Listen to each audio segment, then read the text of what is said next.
Hello guys, 11:22 আলহামদুলিল্লাহ আমরা যে পার্কের ভিতরে চলে আসলাম। আমরা এত সুন্দর একটা সিনসিনের বাতাস ফিল করতেছি, লেচু বাগানের ভিতরে চলে আসলাম।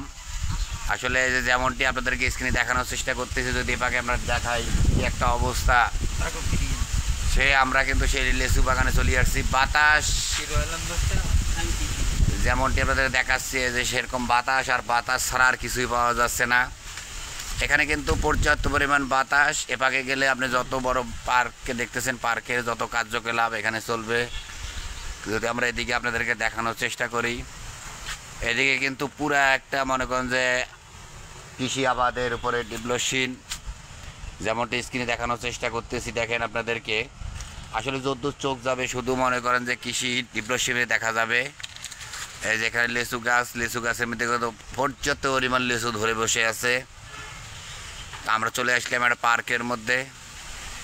আসলে পার্কটা হলো রংপুর জেলার মধ্যে একটা অবস্থিত জায়গায়, যদিও রংপুরে অবস্থিত এক জায়গার মধ্যে এই পার্কটা। এখানে কোনো নাম ঠিকানা ঠিক মতো নাই দেখি আমরা এই পার্কে, কিন্তু আপনাদেরকে যদি পার্কে যে কোনো কাজ চলতেছে যেমনটি দেখানোর চেষ্টা করতেছি, পিছনেই দেখেন বিশালভাবে কিন্তু পার্কের কাজ চলতেছে।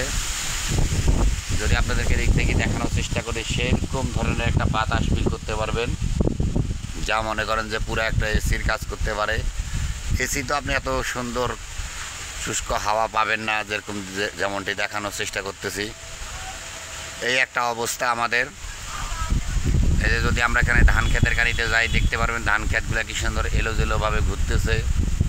আসলে বাতাস যেরকমভাবে আসতেছে অনেকটা কিন্তু দেখা যায় যে ঘূর্ণিঝড়ের মতো। আসলে এটা কিন্তু ঘূর্ণিঝড়ের কোনো আভাস এখন রংপুরে দেয় নাই, তারপরেও কিন্তু মনে করেন যে কি সুন্দর একটা নিঝুম একটা বাতাস বয়ে যাচ্ছে, যেমনটি এখানে দেখানো হচ্ছে।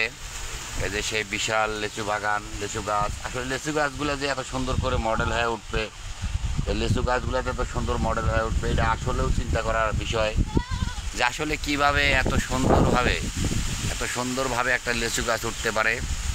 আসলে এটা নিজের চোখে না দেখলে মানে বিশ্বাস করা যাচ্ছে না। তার জন্য আমি নিজেও দেখলাম, আপনাদেরকে একটু শেয়ার করলাম ভিডিওর মাঝখানে। অবশ্যই ভিডিওটা লাইভ করে সাথে